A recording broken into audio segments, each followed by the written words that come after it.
Patriots Beat podcast here on the CLNS Media Podcast Network and on Patriots Press Pass on YouTube. And Alex, news that we knew was coming, but still doesn't make it any easier to swallow if you're a Patriots fan. J.C. Jackson just announced in this last hour that he has signed with the Los Angeles, but still doesn't make it any easier to swallow. And I got stuff going on in the background. God, you can't help but listen to you live for the sound of your own voice that much. It's a long day, all right? A 5-year, $82.5 million deal for J.C. Jackson with the Los Angeles Chargers, getting the bag indeed, $40 million guaranteed, $26 million signing bonus from the Chargers. Now, on the surface, I understand that people take this deal and they say 82.5 divided by 5 is only like $16.5 million per year. That's not that much for J.C. Jackson, but you have to look at the way that the contract pays him out in the first couple of years. $40 million guaranteed in the first 2 seasons fully. He's walking away after the first 2 years with $40 million. After the third season, he's walking away with $54 million. So I reported earlier today that the best offer I heard the Patriots made around the combine, which J.C. Jackson corroborated with Phil Perry just now, that is when the Patriots made their offer, was a 3-year, $51 million deal. 3 years worth a total value of $51 million. So we're getting a little too caught up in the APYs. The Patriots were never close to making an offer as big as what the Chargers gave J.C. Jackson here today. And that right there is just what it all, kind of sums it all up. The Patriots were never going to go here, Alex. They were never going to go this big with J.C. Jackson, and he moves on to the Chargers. And now the Patriots have some work to do in their secondary. Yeah, and you go back to, if people want to be mad at the team, I don't know that today is what you're mad about. I think you go back to them not using the franchise tag and either making sure you keep them for one more year or trying to work on that, long-term deal. Yeah, no, they've got their work cut out for them. Again, it was something we all thought would happen. They've kind of been behind the 8 ball at cornerback. This is multiple years coming. This isn't just out of nowhere. If you're surprised suddenly that they're short at corner, you really haven't been following along, but this becomes a theme. I published my Patriots' biggest needs this morning before everything started. I have cornerback listed first. I also have cornerback listed third. Boundary corner specifically. It's that kind of situation. And we talked about this a little bit before.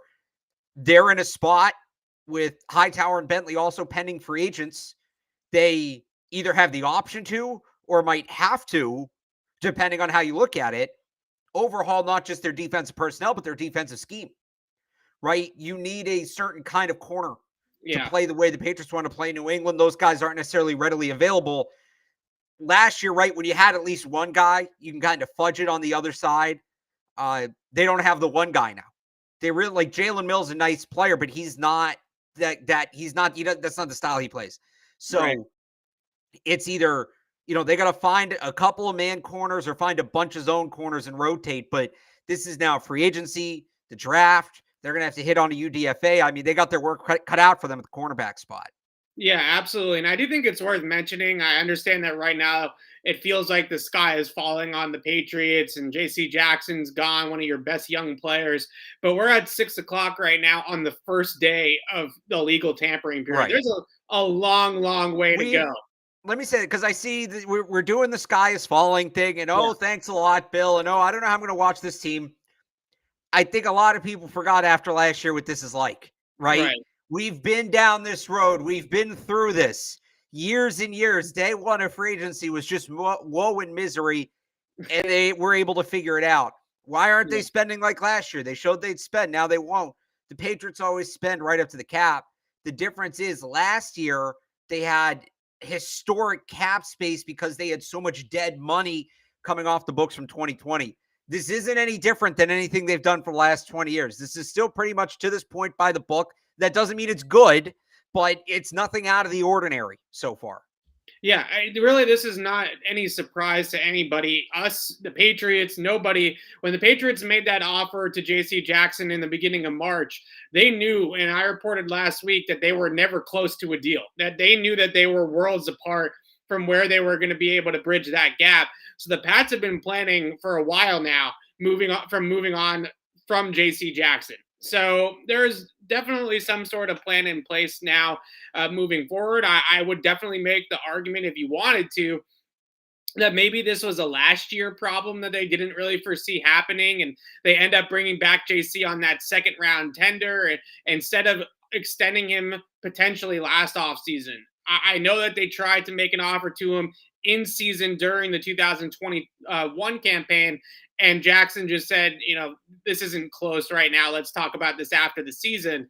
So I just think that there has to be a plan in place, and if there's not, then we can react to that accordingly. Right now, you mentioned potentially a philosophical change of where this defense is going. Carlton Davis and JC Jackson Davis going back to Tampa Bay, Jackson going to the Chargers are the two big dominoes to fall in the cornerback market. So now we're going to start to see the rest of this cornerback market start to fill in. Now, I think the Patriots are going to be in the market for a veteran corner. Obviously, it's not going to be at the price point that J.C. Jackson was, but somebody like I threw out this morning in Darius Williams from the Rams, who does have a lot of experience and exposures to zone coverages. So maybe that does tell you that they're pointed in more that direction. I think he's a potential add for them.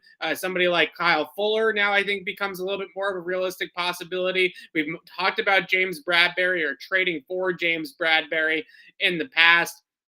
Now, I think they're going to turn their attention to those lower price points, try to get some value at that cornerback spot, and essentially add another Jalen Mills-like player, and so that they can go into the draft, hopefully draft somebody with some higher upside then, and then go about it that way. I want to talk about the zone thing in a second, but what do you think about the rest of this cornerback market, and who is somebody that you have your eye on that you wouldn't mind seeing them obviously make a fair offer to, somebody that's a realistic possibility? I don't even know at this point. I mean, it's not like you can't replace JC Jackson thing. This is outside of Jackson and Davis, just a really weak market. And that's why I'm surprised. I like you kind of laid it out there. Jackson's deal is worth more than it ultimately looks on paper. It's not as shockingly below market as maybe it felt at first. I'm still surprised, especially with the way the wide receiver market is just absolutely popping off. I'm still surprised he ended up getting more of that just compared to what else is out there. Again, behind him and Davis, I'd like to say Stephon Gilmore. In theory, Stephon Gilmore is the right guy for this situation on a one-year deal.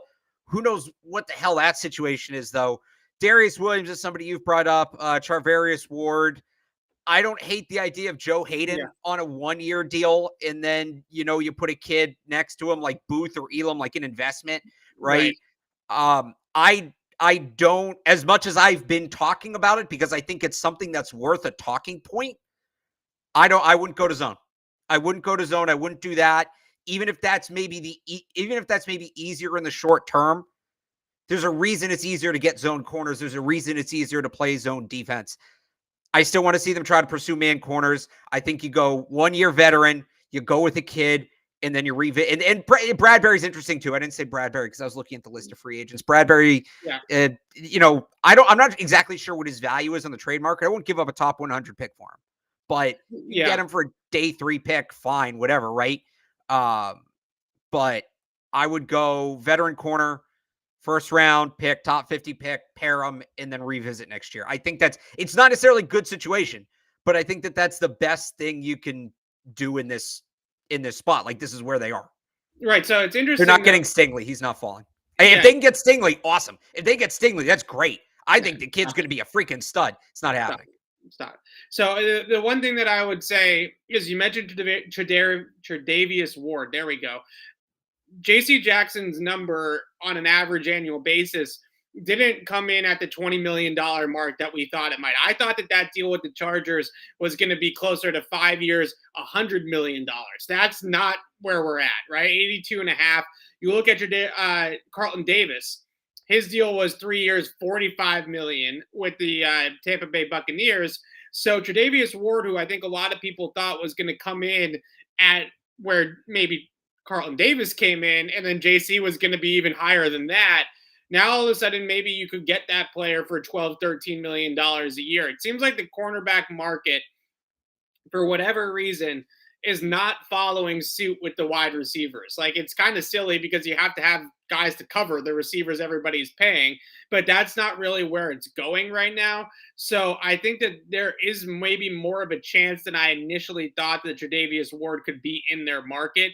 He is definitely somebody that's better than the Jalen Millses of the world. He's not JC Jackson, but he's also better than those other guys, right? He's better than a Darius Williams. He's better than a Mills from last year or something like that. So maybe that's a direction, that a door that opens up a little bit more now for the Patriots, but certainly big shoes to fill with JC Jackson. I want to talk about the zone thing real fast. You mentioned that you didn't want to go to zone. My general feeling on it is that the Patriots don't want to go to zone either. I think that there are some things to be said for it. From a game plan's perspective, just like last year, there are times when zone is a better strategy against a certain quarterback. Like, there was a stretch there last season where the Patriots played a lot more zone coverage. When I brought it up to Steve Belichick last year, when they were in that stretch, in that 7-game winning streak, and he said everybody in the building wants to play man. We are a man coverage defense. Everybody here wants to play man coverage. We're not going to ever fully go away from being a man coverage defense. So as much as I understand why people think that they're going to have to play more zone just because they don't have the horses in the back end to play man and match up one-on-one against everybody, I don't think that that's going to be a full-time switch where all of a sudden we're going to be talking about the Patriots running a Seattle 3 system or the cover 2 or quarter structure defenses that Staley and the Rams run. I think we're going to talk a lot more about game plan, stuff like that they've always done, right? Like, I think that that's what we're always going to come back to. So, yeah, I think that there's a chance that we could see a closer to 50-50 split like we saw last year when it comes to zone coverage versus man coverage. But I don't think the Patriots are ever going to use a term that they often use with me. I don't think the Patriots are ever going to major in zone coverage. I think that it's always going to be something that's going to be in their bag, but it's not something that they're going to major in. And when they do play zone, it's going to be match zone anyway. So when you're playing out in the boundary in a match zone coverage system, you're essentially playing man coverage anyways, right? Yeah, if you go, the receiver runs under, you're passing it off. But if he runs any sort of vertical stem, you're playing man coverage down the field anyway. So I don't know how much of a difference it really makes. Yeah. Yeah, I mean, you explained it well. I get, again, there's a reason it's worth talking about, but I agree with you. And that's how it should be, right? But it just means it's that much harder to get the guys you want because there's more zone corners than man corners. Yeah, it is. And we'll talk plenty about the draft. We've talked about a lot of the corners in the draft already, just in anticipation of JC Jackson leaving and now officially signing with the Los Angeles Chargers. And we've talked about the Washington DBs, Kyler Gordon, Trent McDuffie, Andrew Booth Jr. from Clemson. Kyer Elam certainly has rose up boards since the combine, since running in the high 4.3s from Florida. Another one. I know Florida DBs probably give Patriots fans nightmares, but that's sort of where we're going right now, I think, at the top of the draft. And then it's really presents itself. I think the biggest issue that I see with JC Jackson leaving is that you're now opening a gigantic hole in your secondary where you can't necessarily look for that wide receiver that everybody would love for the Patriots to add. So if you have to draft a corner with your top pick, with your premium pick, then how are you now going to get that upside wide receiver? We've seen today, Christian Kirk was sort of the first domino to fall, but the first domino of many of what we've seen out of this wide receiver market. I mean, it is absolutely nuts out there that Christian Kirk, who has yet to have a 1,000-yard season in his NFL career, is averaging a higher AAV than JC Jackson. Like, he's the guy's making $17-18 million a year. He's never made a Pro Bowl. It's crazy. I reported earlier that Marquez Valdez-Scantling is thinking about in the $12 million range as a player that the Patriots have kicked the tires on. They did inquire on Cedric Wilson, which I thought was probably one of the best value contracts we're going to see all free agency. He's not a needle mover by any means, but just the fact that Miami Dolphins got Cedric Wilson on reasonable dollars is something that maybe that was a wide receiver contract we would have seen 3 or 4 years ago. Now it kind of feels like that it's an underpay for a guy like Cedric Wilson, believe it or not. The wide receiver market is going bananas. And now you don't have the opportunity to use your first round pick on a wide receiver necessarily because you still need corners. So where do the Patriots go from here at wide receiver? Because now Allen Robinson, some of these other guys that are coming up, and I would also mention, even if you trade for somebody, that guy is going to immediately want a new contract because the contracts that are coming out now are just absolutely bonkers. And the other thing I would add to that too, you know, they lost Ted Karras today as well, right? So you figure Michael Onwenu is going to slot in as the left guard. Well, Trent Brown's still a pending free agent. Right. So we don't know what's going to happen with him. Mike Reese over the weekend said he's leaning towards, like Reese himself, if he had to project, is leaning towards Brown signing elsewhere. It's another premium position. You might need to use a premium pick. Not a great right tackle class. Now, Marcus Cannon got cut today. Like, maybe they go that way, but is that who you want over there? Left tackle may be a need too with Isaiah Wynn in the final year of his deal. These are premium positions you need to add at. And the reality of the wide receiver position right now is adding there is a luxury. You have NFL caliber players across the board. They might not be top tier players, but you have NFL caliber players across the board. You have one NFL caliber corner on your roster right now with Jalen Mills, and he's more of a hybrid corner safety than a corner. Assuming Trent Brown leaves, do you have an NFL caliber right tackle on your roster? Well, Michael Onwenu, but now you need to add a guard, right? So it's like you said, it's catching up to them very quickly. Yeah. Now, a lot of time left. Brown comes back, boom, that right tackle issue's off the board, right? They signed, there are a couple right tackles out there. I don't think any of them, I got to pull up my notes here. I don't believe any of them have signed Morgan Moses, Riley Reif, Ifedi, Shell. Now there's some bigger money there, but we know they'll pay on the offensive line. I don't believe any of those guys signed. Correct me if I'm wrong. So again, this can, is all subject to change. But right now, as it stands, wide receiver is more of a want than a need. That doesn't mean they can't add to it, but it's more of a want than a need. You can go in with this wide receiver class again, NFL caliber across the board. You're going to go in with Yasir Durant as your starting right tackle, with Jawan Williams as your starting outside corner. That's going to be a problem. Yeah, I'm with you 100% on this, especially with how deep the wide receiver class is this year in the draft. You can get somebody with some high upside, with some potential on in the middle rounds, right? A 3rd or 4th round pick on a wide receiver could potentially turn into a starter down the line, or somebody with some good upside down the line. And that's a situation where with Nelson Agholor too, I would argue that looking at what Christian Kirk got today and hearing some of the figures that are being floated out for the rest of this wide receiver market right now, the Nelson Agholor contract doesn't look as bad. It's still not good, right? But it doesn't look as bad as it maybe did 24 hours ago. If they didn't overpay Nelson Agholor last year, they're overpaying Christian Kirk this year, right? It's that's basically what it is. It's a pick your poison. Right, exactly. So that's a big thing, I think, in this situation to remember is Nelson Agholor's contract is still bad, but it's definitely not as bad as it could have been. And the Patriots are probably the one thing that I think the Patriots might have been a little bit ahead of was the fact that this wide receiver market was going to take off. Some people thought it was going to take off last year because of the COVID season and because of the adjustment in the cap due to COVID. It didn't take off in free agency as much last year as people thought. Now it's taking off this year. So Nelson Agholor this year probably makes double what the Patriots paid him last year, right? So, and the other thing too, sorry to cut you off. The other thing, what did Kirk get? 4 years? Yes. 5 years? 4? It might have been 5. 4? Yeah. 5? The point being, Agholor is 2.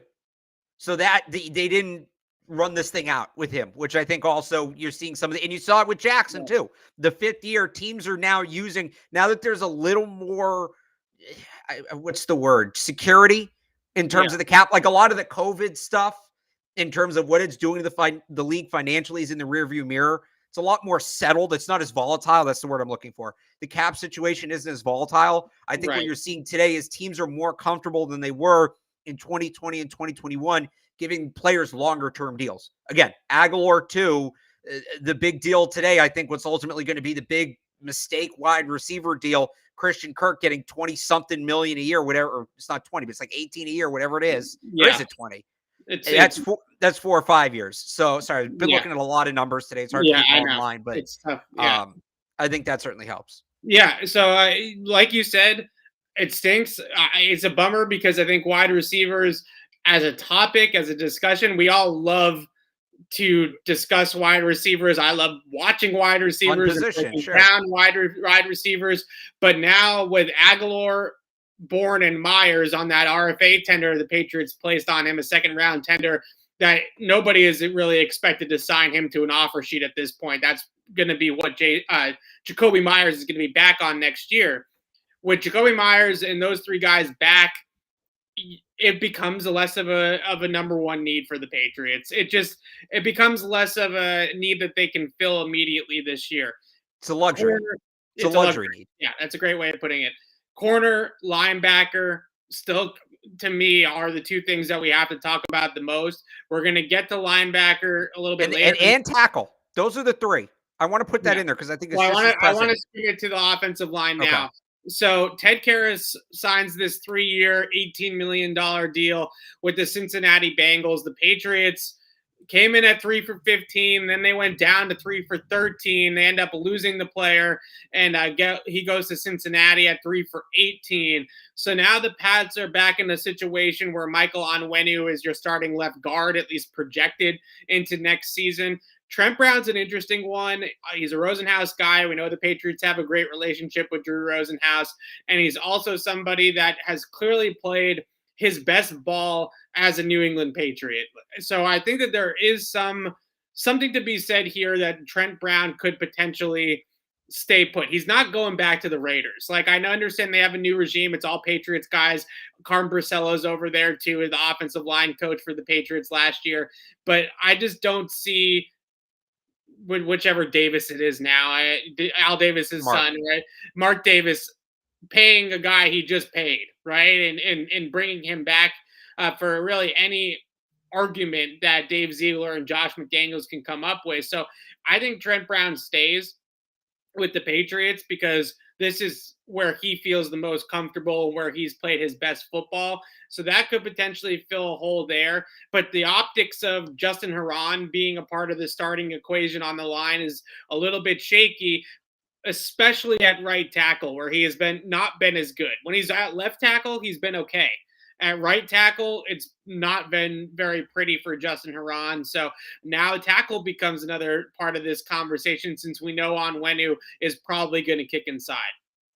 Yeah, I mean, and you summed it up, well there. Unless they add, we're doing this one day into the off season, and there's still however many more days of free agency, and then the draft, and then the second stage of free agency, and like a lot can change, right?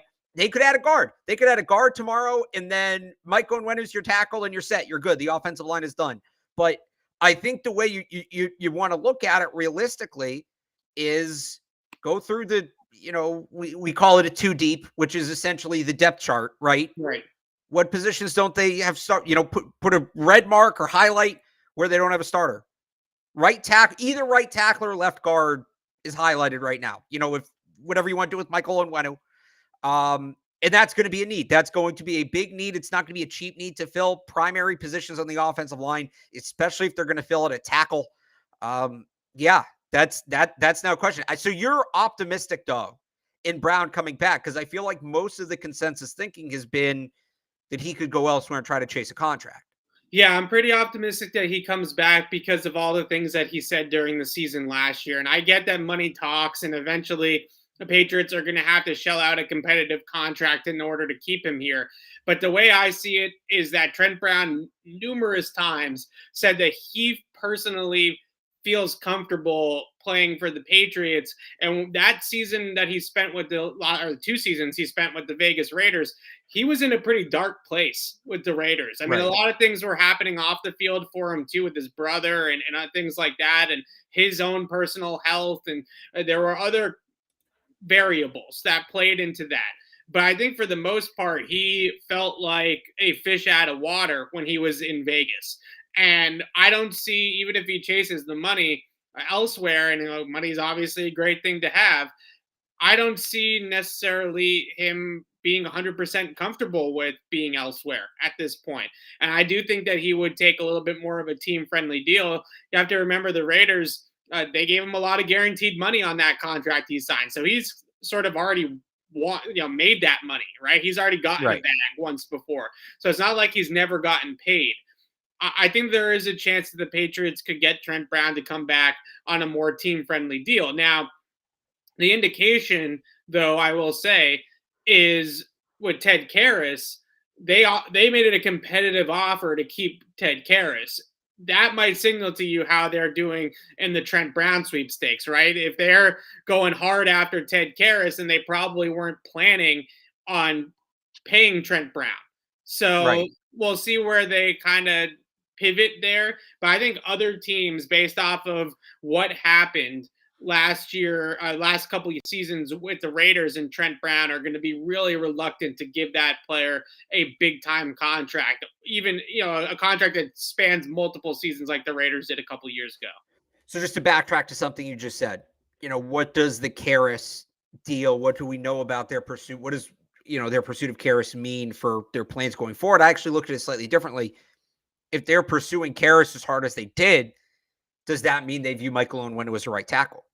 They could be the flip side of that. It could be, hey, if we get Karras and then Onwenu goes back to right tackle, we have our starting 5 in place. So that's how I read it. I think, what you said about Trent Brown too is they wanted Karras because they feel like, without him or they'd rather have him than Brown, whatever it may be. But I have no idea what they're going to do with Onwenu. I don't think we're going to know until the start of the season, but that's just how I read that. If we want to follow the tea leaves, the breadcrumbs, whatever you want to call it.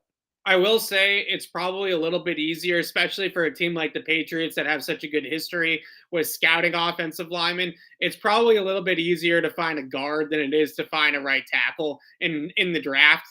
I think there's a chance that Dante Scarnecchia, who does still consult for the Patriots and do some scouting and on the draft side of things, could pluck a left guard out of the 6th round from Michigan, or someplace like that. And all of a sudden they got this player, right? It's that spot I feel like is a little bit easier for them to find somebody, starting caliber, solid guard. You could also look at, okay, they were offering 3 years, $18 million to Ted Karras.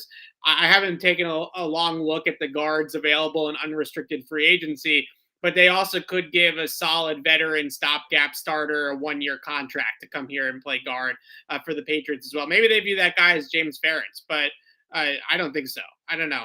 I think that there's a lot of options there at guard and even at right tackle already on the roster, and I'm not too concerned with the. Did your mic just totally? Did you hear that, or was that just me? Maybe it's just you. High pitched screaming. That's why I just twitched. I'm sorry. Anyway. Oh boy. Okay. Well, that's probably all of New England right now, because apparently, based off the comments, everybody is ready to jump off the Tobin Bridge. So I can understand it, but like you said, Alex, I think last year kind of spoiled us a little bit about how things go with free agency with the Patriots. And as much as I don't want to carry the water for the team too much, let's also keep in perspective how many times the Patriots have let a cornerback walk in Bill Belichick's tenure in New England.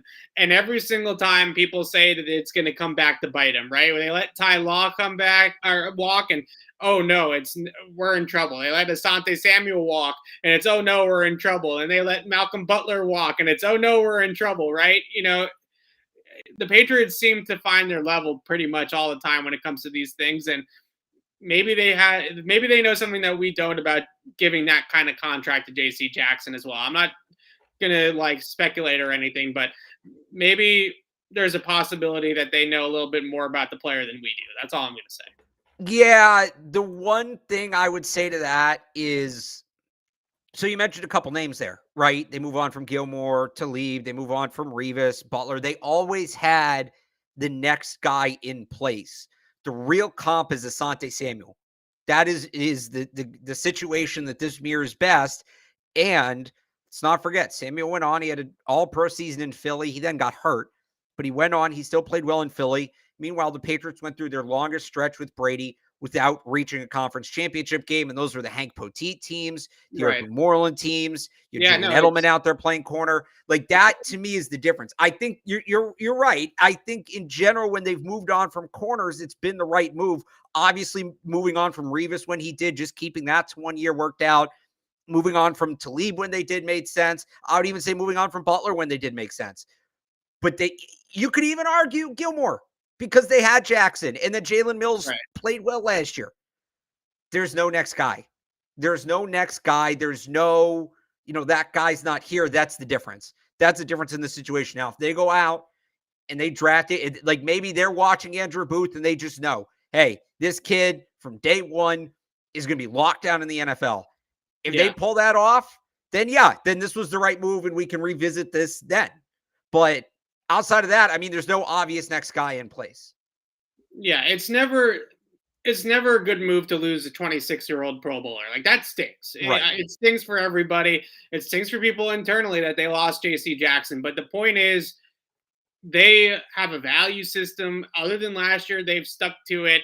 And until we see the next couple of dominoes to fall, we cannot overreact. Fans, if you guys want to go and overreact and yell at us in the chat and get all mad about it, then I totally understand. But for right now, you got to let this whole thing play out. And let's see what happens the next couple of dominoes to fall. Some of the additions, we talked about all the losses, with JC obviously being the big one and Ted Karras. The Patriots did lock up Devin McCourty. This came last night, right before Tom Brady announced he was coming back to the NFL and coming back to the Tampa Bay Buccaneers, and right in the middle of Kevin Garnett's jersey retirement as well. So this was quite the timing for Devin McCourty, but they did bring Devin McCourty back on a 1-year deal worth a total value of $9 million. We haven't officially gotten the exact salary structure yet, but your reaction to the Patriots bringing back Devin McCourty, this one felt like a bridge too far, meaning if they also lost Devin this offseason, then now we're talking about a complete rebuild on defense, and that would have been, I think, a complete disaster. Yeah, if they lost Devin McCourty on top of JC Jackson, I'd be with some of you in the comments talking about what are we doing? I saw somebody say 5-12. Like, if they lost Devin too, I might be on board with that. People underrate the value he brings. I don't think people understand how important that position is on this defense. For whatever reason, it seems like a bunch of people only watched the Houston game last year talking about how he can't play outside of that game. And look, he was bad in that game. I think he called it the worst game of his career. But outside of that game, he was a top 10 free safety in football last year. I don't know if he's top 5, but he was top 10. He's a very productive player. He's a good player. Getting him back when you're going to have a young, inexperienced secondary, guys new in the system, having that voice back there is big. Dante Hightower could leave too, so he's going to be your veteran leader on defense. It's a 1-year deal. The other thing is people are mad about the money. It's 1 year, $9 million. He had void years in his contract that were going to kick in, I think, on the 16th, right? Or whatever Wednesday is. Yeah. So by bringing Devin McCourty back on the deal they did, they actually opened up cap space in 2022. He would have cost them more to not play than it would to have him on the team, the way his old contract was structured. That at no point, it's a no-brainer. Yes, they didn't have anybody behind him. Yes, that is an issue. And they should go out and try to at least, take a shot in the dark on somebody this year who can maybe be the heir apparent. I don't know if it's Daxton Hill in the first round. That feels a bit pricey. I would just want to look at day 3 options. And if none of them hit, we talk about it being a primary need next year if McCourty ultimately hangs it up. But yes, getting him back for a number of reasons, a big, big deal. They got him at a good price. Again, they opened cap money by signing him. Let's not forget that. Yeah. That was the right move through and through. Yeah, so the most likely thing here that the Patriots most likely kick the void years down the road on this contract to keep that cap hit low this season. So now instead of his contract voiding on Wednesday, it most likely voids next year going into the 2023 league year. But the reason why the Patriots can do this is because Devin McCourty is either retiring or he's playing for the Patriots. He's not going anywhere else. So if he's going to come back, then next year this time, they'll just sign him to another one-year deal and then another one-year deal. And they'll just keep kicking the can down the road until he eventually retires. And there he'll have the dead cap from any retirement like any retired player would have. So the ability to avoid the dead cap hitting all the cap on Wednesday is a good thing for the Patriots. You also mentioned the player himself and Devin McCourty. To me, and I don't mean to sound like pretentious here, but like people that judge and watch Patriots games solely on the TV copy just don't really understand what Devin McCourty is doing back there because he's not on the screen half the time, right? And I'm not like saying that that's your fault. I'm just saying that the way that broadcast football games, free safeties that line up 15, 20 yards off the line of scrimmage are off the screen for 75% of the play or whatever it is. So McCourty is the type of guy that not only quarterbacks the back end, but he also protects big plays. He also leverages or helps guys leverage routes down the field. And essentially the entire coverage system that New England runs funnels through Devin McCourty. So that responsibility is so major that no rookie is really going to step into that role and be able to take it on. It's going to have to be something that they train a guy over a period of time to eventually take on, because you have to essentially understand the defense like a quarterback of the defense. Like you have to understand how all 10 other parts are funneling into the rest of the defense, because you have to understand your fit responsibilities against the run. You have to understand, what the pass rush call is, when the ball is going to get out, where the quarterback's reads are. There's just a lot of mental toll on a free safety in Bill Belichick's system, which is why he keeps on keeping on with Devin McCourty. If it was somebody that they could just put in and say, oh, this guy's going to play center field, no problem, then that would be different. But it's a lot more responsibility than just go out there and play center field. So that's a big reason why Devin McCourty is coming back. We also have Brian Hoyer re-signing with the team, Matthew Slater back with the Patriots next year. I think this is an interesting angle about maybe not so much with Hoyer, but with Slater and McCourty being two of the culture or kind of tone setters for this team. It is interesting that the Patriots are not ready to pass the baton to any of these younger players to kind of take on that leadership void that McCourty and Slater hold. Well, I wonder if that you talk about not being ready to pass it on at those two spots. They don't really have anybody to pass it on to. Yeah. Specifically deep safety. I mean, Slater's a little different, although they honestly right now, Brandon King's a free agent. They don't have an obvious replacement at gunner. Most of their, special team specialists are interior guys. Cody Davis, Joshua Bledsoe is going to be a special teams guy. Like those guys play inside the formation. Those guys don't play on the outside. I guess maybe Christian Wilkerson would be the guy if Slater had decided to retire, the guy internally. I actually think Hoyer of those two, if we're going to talk about, leadership and veteran leadership, I went back this morning and I actually wrote about it on 985thesportshub.com. It's up there right now. You go back and you look at what Max said about working with Brian Hoyer. You look at what Bill Belichick said about having Brian Hoyer in the building. You look at what Josh McDaniels said about having Brian Hoyer in the building in that quarterback room with Mac. You look at what Hoyer himself said about that relationship. That's a very, especially with all of the offensive coaching turnover, right? All of the people who said when we were worried about who's going to be the quarterback's coach, all of the people who said just make Hoyer the quarterback's coach, you can't complain about the contract, because that's essentially what they did. Right. That's essentially what they did, and that's good. That's good. I think having him in that room is going to be very valuable. The other thing is, I know 2 years, $4 million sounds aggressive, right? The Cardinals paid Colt McCoy 2 years, $7.5 million, $6 guaranteed. So double, basically double what Hoyer got to play the same role. And the reality is, I think Hoyer may be more valuable to his situation than Colt McCoy, because you're investing in him for 2 years to work with the young quarterback. Is Kyler still going to be the quarterback of the Cardinals in 2 years? I don't know.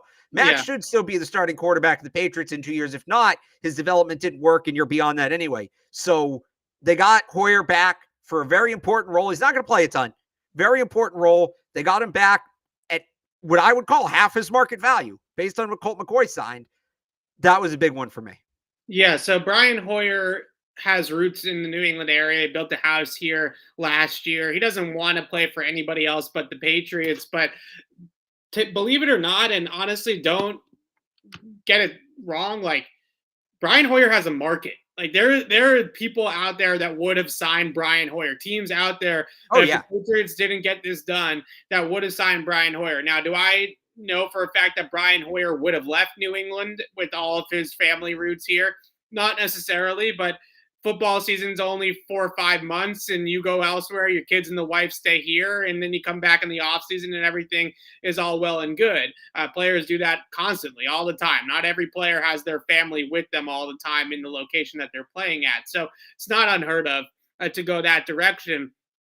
So all these cries of Brian Hoyer being a quarterback's coach, why the heck would Brian Hoyer want to be a quarterback's coach right now? He is a commodity that is in demand at a much higher salary for much less work and much less time in the building. Until somebody says to Brian Hoyer, until the NFL as a whole, all 32 teams say to Brian Hoyer, there is not a job for you in the National Football League unless you're a coach, then why the heck would Brian Hoyer ever agree to be a coach? I mean, like, I just don't understand this thought process of automatically assuming that Brian Hoyer would just agree to be the quarterback's coach. Like, why? Why would he want to be the quarterback's coach when he can just be on the roster and be an NFL QB with an NFL QB contract, even if it is as a backup? Like, he doesn't want to start nowadays. I mean, there was a report this morning, shortly after he signed, that he wasn't going to take the minimum because he knew he could make more than the minimum. And people are surprised when this happens all the time. But you look at guys like Josh McCown, right? Colt McCoy, who just hang around the league forever and they don't really play, but they're there. That's because they're just valuable resources to have in the room. Hoyer's kind of hit that level. Like you said, teams aren't going to be worried about what he can do physically. Yeah, it's his value in that room. He's going to be in the league another 5 or 6 years, probably. I don't know how old is he? That might be a little much, but he's like he could play both years of the 2-year deal. His rookie season till he's 40 was 09, right? So 09. I'm pulling. He's 36. He's 36. Yeah, he could play 4 more years. Would McCown play to 40, 41? 4 years. 4 years definitely realistic. Like playing so exactly. Yeah. All right. So we talked about Brian Hoyer. We talked about all these other signings, but obviously the news coming down here in a little bit over an hour ago, the Patriots are without J.C. Jackson. J.C. Jackson has moved on to the Los Angeles Chargers.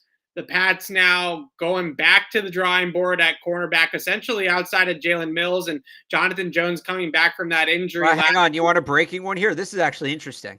Okay. This is from Tom Pelissero just now. DeMarcus Lawrence has become the first defensive end in NFL history to have 7 straight seasons of his contract fully guaranteed. He's got a new 3-year deal with Dallas, fully guaranteed $30 million. Wow. Good player. I get it. I actually thought at this point that Chandler Jones would have signed by now because that dude is still a stud. I thought so too. This market has moved a lot. We talked about this earlier off the air, right before J.C. Jackson's news came out, and then Carlton Davis domino fell right after that. This market has been a little bit backwards. Like guys like Braxton Berrios are some of the big early day signings, right? And you see the offensive linemen like Karras and Kappa going to the Bengals. The first big contract was Christian Kirk, but there was a good 4 or 5 hours there before J.C. Jackson news broke where we were kind of going backwards. Like the low-level guys were getting their deals done while the big dominoes were still yet to fall. And typically speaking in NFL free agency, 1201 hits and Adam Schefter's got it in the draft. So, all the big-name free agents and where they're signing. As we sit here at 6:45, Allen Robinson still hasn't signed anywhere. The rest of the dominoes in the cornerback market still haven't moved. Chandler Jones is still out there on the defensive end market. I mean, there's some really big chips that are still on the board right now. Well, I think what's happened is these middle of the market players, right, are jumping great value at these. Right. They're jumping at these massive deals. These middle of the market players are jumping at these massive deals. And what it's doing is it's driving up the top of the market guys. And they'll wait and they'll keep letting all these middle of the market guys take big money because their price is only going up further and further. You mentioned Chandler Jones. Why isn't Chandler Jones signed yet? I think one of the earlier signings of the day, and this was a thought I had, Hassan Reddick, right? Goes to the Eagles, 3 years, 45 million, 30 guaranteed. Well, and that's a good money for him. That's really good money for Reddick. Well, Chandler Jones should make more than Hassan Reddick. Those numbers are probably closer to what I thought Jones would get than what Reddick would get. So now all of a sudden, Jones' market totally shifts and teams have to adjust. So I think that's where this backwards order is coming from. And I think this might be a thing now. Like if I'm an agent, because you're going to make the most money off the bigger deals. I'm getting the smaller deals signed first to jack that price up. This might be a thing, which is interesting, but also kind of sucks because then you risk becoming baseball where the big name players don't sign until like days before the regular season. But it's interesting. It's an interesting pattern. I think you hit it head on. And I think that the biggest thing is that because these big contracts are getting so big, a lot of teams are looking at it too. And I think this is how Bill Belichick looks at it, as frustrating as it is at times as a Patriots fan. And he says, well, I'd rather have player X at half of what player Y is making. So let's just get it done. Right. Like I would rather have the player at $9-10 million a year at a cornerback position instead of $18 million a year like JC Jackson. So why am I making this happen with JC Jackson? I think it's really interesting, though, how backwards this market has been this year and maybe some signs of things to come. But back to JC here for a second. A lot of angry people, Alex, in the chat. And I'm sure a lot of angry people in both of our Twitter mentions right now as well. And everybody in Patriot land, I'm sure if we turned on the 98.5 right now, Alex, everybody on the caller lines and things like that would be going nuts as well. I don't know. I don't want to sound like a Patriots apologist and come at it from that angle, but I guess it's where do the Patriots go from here? I think is really the only way we can. I don't want to yet take the flame and the flamethrower to the front office, right? Because it's still so early in the process. There's still a long way to go. But if you're the Patriots to replace JC Jackson, are you going out and using the money you were going to give JC to sign 2 veteran corners and trying to fill the gaps that way? Or would you really like to see them turn their attention to the draft? Both. I'd go 1-1. I said it before. I'll say, I think you draft, you're going to have to hit on a pick. And I know I say that and everybody kind of tenses up a little bit because, oh boy, here we go again. Right. You're going to have, because the reality is it's not like there's somebody waiting who's a year away, right? It's not like they need a stopgap for a year. If they had a young corner, like when Butler left, right? And they had Gilmore and then they had, JC Jackson, we didn't know. Yeah, decent first year. We didn't know if he was truly like a 70-80% snap guy or not. But it was like, you know what? If they can just get a 1-year stopgap, somebody to split the snaps, they'll be fine. They went out, they signed Jason McCourty. Like, that would be great, right? That'd be excellent. That's not the case right now. That's not. You don't have that guy. So I think you need to go into the draft, try to hit on a kid, and then you get a veteran on a 1-year deal, and then you reevaluate. Because the other thing is, and maybe this is wishful thinking here, and I'm going to throw a lot of what ifs out there. Like, this is very hypothetical, very everything going their way. If they hit on let's say they do that, right? They go veteran draft, call it Andrew Booth, Joe Hayden, because those have been the names that have been in my head all day. Let's say they hit it. Let's say they hit it, and Andrew Booth is amazing, right? Yes. Well, all of a sudden now you know what you're looking for. Right. So then what are the odds they could go back next year and hit again? So I'm not investing in any of these veterans in free agency. I just don't think it's that's the other thing about this. It's not a great class. If Carlton Davis was still out there, I'd be pounding the table for Carlton Davis right now. Give him essentially slightly less than JC's deal. If you have to give him 5 years, give him 5 years, a young guy. Right. I think what you do is you draft a guy, sign a veteran, don't commit. Sign a veteran, because if you have to go year by year at one corner spot, that's fine. Just don't end up going year by year at both. And you talk about signing 2 veterans. the class isn't there for that to work. The players aren't available for that to work unless they're going to swing something massive, unless somebody who we don't know is available suddenly becomes available. So I'm rambling now. Draft a kid, small commitment to a veteran, cross your fingers. That's where it seems like we're at. And I think this is the biggest second guess of this entire thing from Bill Belichick's perspective with the front office and the decisions they made here with J.C. Jackson. They're no longer thinking progressively in my mind or forward thinking as much anymore than I would like to see, because the move here from the Patriots side of things was to franchise tag J.C. Jackson, right? That was the move. The move was to tag Jackson, allow him to play on the tag. You draft your Kyer Elam in the second round or late first round, and then you allow that guy to then take over for JC in 2023.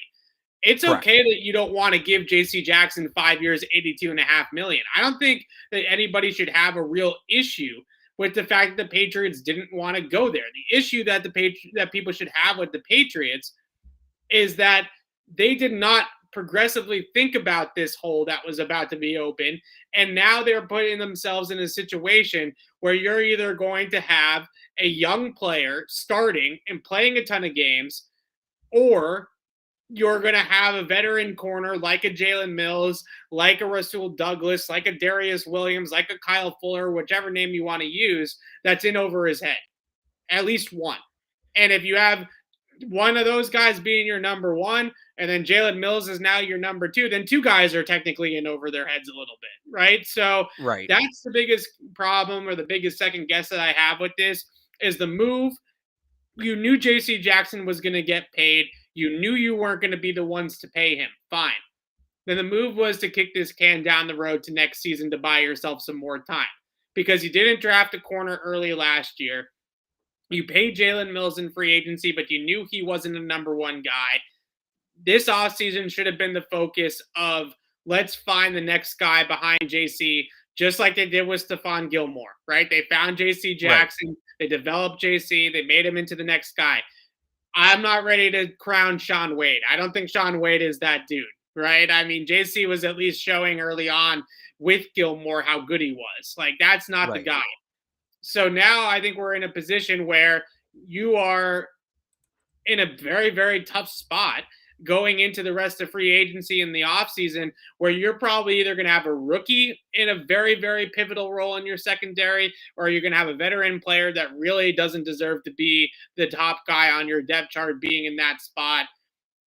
And you all you could have done was tag JC, and you would have gotten him for a discount. Like, quite frankly, $17.3 million is a discount for J.C. Jackson at this point, and the Patriots didn't do it. And that's one thing I can't necessarily figure out. The only argument that I can make for the fact that they didn't do that is maybe they felt like that was tying up too much money in their cap, because when you sign a guy to a franchise tag and it's $17.3 million, he counts for $17.3 million against your cap. So that would have been it. They wouldn't have been able to do anything else at that point. I think that's probably going to be the argument that they make. I think that could have been it. They didn't have many needs. You bring back, like, on top of that, what do you have to do? Bring back Devin McCourty, which I think they could have made work, right? Right. And then really, Basically, linebacker and tackle you can address through the draft. Right. McCourty, Slater, Hoyer, which they could have probably done anyways. And then, as you said, all the other things get pushed towards the draft. Right. And then, but then you talk about, tackle still maybe, if you swing it a certain way, maybe becomes a luxury need, at least for this year. Then linebackers, your only desperate need. You can bump wide receiver up. You kind of hit on it before. I do want to bring it up. We talked about this a lot when Gronk left, right? Replacing Rob Gronkowski, that there just was a lack of urgency for his departure, and they didn't draft a tight end for whatever it was, 10 years, something like that. Right. This is the bigger point for me. It's not a failure. Like, this was inevitable. It was a failing to prepare that set this up, in that, going back to the draft, you said they didn't draft a corner high last year. They didn't draft a corner at all. Yeah. And they only had one UDFA. I get they had a bunch of veterans on the roster. I would have brought in they could have figured out a way to bring in a UDFA. The year before that, when you knew Gilmore was kind of on shaky ground, you didn't know if he was going to play 2021. they had, I think this is 10 picks. 1, 2, 3, 4, 5, 6, 7, 8, 9, 10 picks. No corners. No corners. 3 linebackers, 2 tight ends, no corners. The year before that, Juwan Williams in the 2nd round. The year before that, Duke Dawson in the 2nd round. I think that's probably where we can have the issue of where they missed on this, right? So that's it. So they started missing. They started missing, and they just stopped taking guys. That's not like they needed to keep going.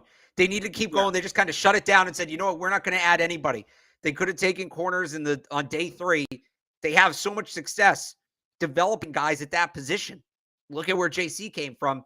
That just for them to not add, even as a UDFA over the last 2 years, right? So Jalen Mills is really the only corner they brought in the building. They brought in Miles Bryant. Miles Bryant, thank you, in the slot. Right. Yeah, Miles Bryant, you're right, correct. And then Sean Wade last year, but it wasn't enough. It wasn't enough. You knew this day was they knew this day was coming for probably 2 years, and they didn't do anything to address it. Yeah, that's the biggest thing for me today. Is you can second guess the Patriots if you want on the fact that they weren't willing to give that contract to J.C. Jackson, but that's not where I'm at. I'm second guessing the Patriots because they did not have the foresight to prepare for the fact that they knew that they were not going to pay J.C. Jackson, because this is a thing that started at the combine when they made that 3-year, $51 million offer to JC. They knew at that point in time that they were not going to match that market. They knew it right then and there that they were not going to be in the sweepstakes for JC, at least on a long-term deal.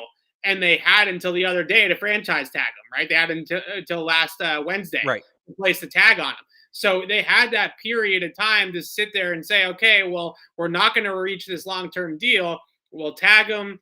We'll bring him back next year. We'll play it out. We'll draft a couple corners, and then we'll have some guys in the back of the depth chart to then hopefully rise up a little bit more. And they didn't go that route. And that's the part of it that I can't really figure out. Well, and this is something they were so good at in the past, staying ahead of these personnel things, right? Just when a guy left, there was almost always another guy there ready to go. And this is obviously there's just one other instance where that didn't happen. But one, it's kind of a unique position to have somebody ready and waiting. And they rectified it within a year. They did. So maybe they'll do that again at corner, but they only needed one guy. They didn't need 2. So it's, it's just something that to me is why it's so shocking. Like, I don't mean this to come off as me bashing them. It's almost just raw surprise, because this is something that, move on from the player a year too early, not too late, be prepared, next man up, all of that. Right. They've been so good at that for 20 years. And again, outside of Brady, which is honestly a unique situation. Right. This really feels like the first, when else have they lost, I guess Gronk, where they lost a player and just there was no clear in-house option next up. It doesn't happen here a lot. Right. So this actually reminds me more, to go back a little ways, this reminds me more of Asante Samuel, because like we said earlier in the show, they tagged Asante Samuel, and we talked about this when it happened, when we did the tag show last week. The Patriots did tag Asante Samuel, and then Samuel walked the year after he played on the franchise tag. The 2007 season, Asante Samuel played on the franchise tag. When they allowed Asante Samuel to walk after the 2007 season, there was a dearth of cornerback talent really between 2008 to 2013, when they finally made that trade for Aqib Talib, or 2012 was the Talib trade, right? 2012. I think it was 11. It's 12. Deadline. 12, okay. They made the Aqib Talib trade in 2012. So that team in 11 makes the Super Bowl against the Giants as one of the worst defenses in NFL history to make a Super Bowl. I think they were the 31st or 32nd ranked pass defense in the league that year, and they made the Super Bowl because of their offense. That time period, there was clearly a lack of, we had, guys like Sterling Moore and Earthwind Moreland and whatever, these other freaking guys. Hank Poteet. Julian Edelman's playing defense at times, right? He's playing slot corner because of who they have out there. And we saw what it looked like. They couldn't get over the hump. Not even Brady and Gronk and that offense in 11 that set all sorts of records could get them over the hump against the Giants in the Super Bowl. And that's where it sort of feels like they're headed again, because they allowed Asante Samuel to walk for the same reasons probably they let J.C. Jackson walk today. I think in a lot of ways, Bill Belichick probably looked back at that Asante situation with J.C. and said, yeah, this is kind of a comparable player. This is kind of the same sort of deal. And here we go again. But I felt like they had sort of reinvented themselves where they went Talib, then they went Revis, then they went Malcolm Butler, then they went Gilmore, then they went JC, right? They had a guy really in place for the last decade, since 2012, that was ready to take that mantle, and they never really were without it. They were never without a number one corner throughout that stretch. And now we feel like we're going back towards that. And we've seen what that looks like. Even with Brady, he had a tough time winning with that kind of defense. And now we have to go down that road with a second-year quarterback. It is worrisome. It is why we have so many people in the chat that are freaking out right now, because we remember what those defenses looked like from 2008 to 2012. And then we also remember in 2012, when Aqib Talib got here at the deadline, how much of a difference that made. It made an immediate difference, right? The light kind of switched on at that point. Then they get Revis in 14 and they win a Super Bowl. So the lack of foresight, the lack of planning for this J.C. Jackson departure has put the Patriots back into a secondary where I feel like we're going to be right back into that 2010, 2011 Patriot defense, where that secondary was held together by duct tape. And it was not a defense that was Super Bowl caliber. They were getting carried there by the offense. Right. Yeah, exactly. All right. Well, that does it for us here tonight. We're going to wrap it up there. Hopefully tomorrow we can come back on with some positive news about the Patriots and not be all doom and gloom with the fact that JC again, it's a process. This is day one. It's a long off season. It's a process. Correct.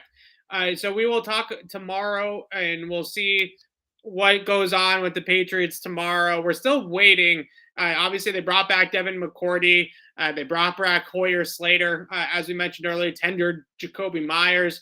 We're still waiting for the Patriots to potentially make a move here, right? Actually bring in somebody from the outside and sign a free agent that it wasn't with the team last year. We still haven't seen that, so hopefully we see that in the next 24 hours here or so, and we'll go from there. And like Alex said, it's a long way. It's a marathon, not a sprint, so let's not all jump off just yet.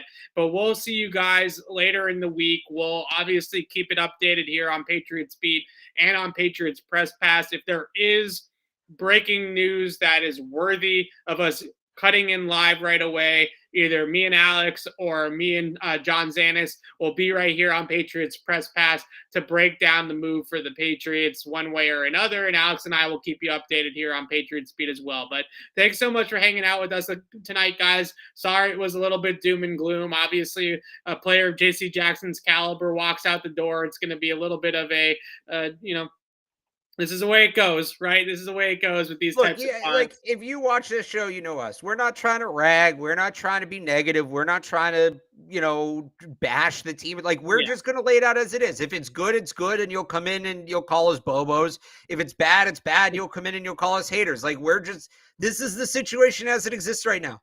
Long off season ahead. A lot of work to do. Like they're still going to add players. If they don't add anybody to the roster they have right now, then there's a lot to be upset about. They're going to add players. Everybody take a deep breath.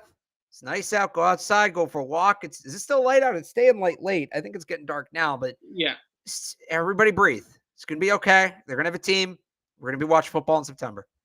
That's a good way to end it right there. So Alex and I will be back soon. We'll keep you guys updated on social media, on Twitter. Make sure you look out there. That's when we throw out those teases of when exactly we're going to be on and when time the shows are going to start and all that kind of stuff. So you can join us live or you can watch us on the re-air. It always lives on Patriots Press Pass or wherever you get your podcasts as well. So you can watch us there, listen to us there as well. But until next time, signing off for Alex Barth, I'm Evan Lazar.